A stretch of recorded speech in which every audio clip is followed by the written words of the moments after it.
We're very ambitious in building the resilience of our community in terms of adapting towards the climate change impacts so that we can be able to fight the climate change.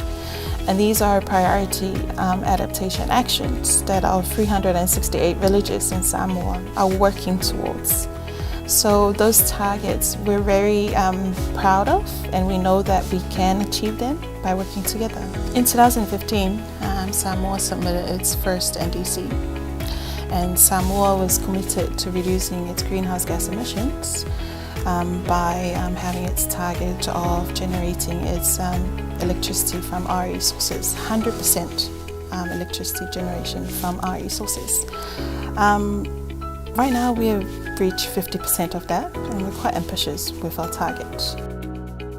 The second nationally determined contribution for Samoa has a wider sectorial coverage than the first one, where the first only focused on the generation of electricity from renewable energy sources.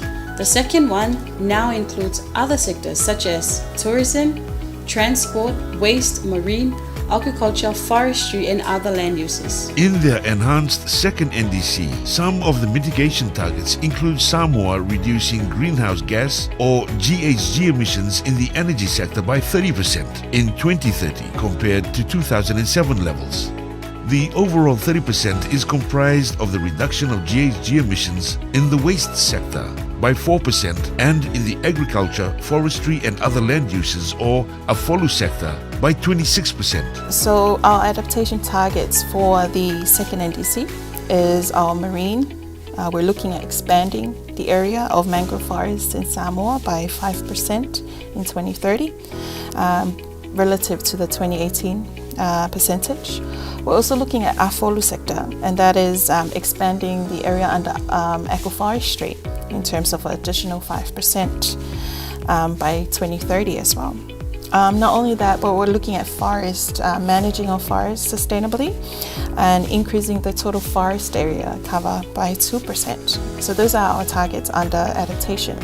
External funding from donors will greatly convert these plans into reality. The implementation of all our new NDC activities and targets is conditional on external funding for new technology, capacity, and of course the capacity building, technical assistance, and so forth.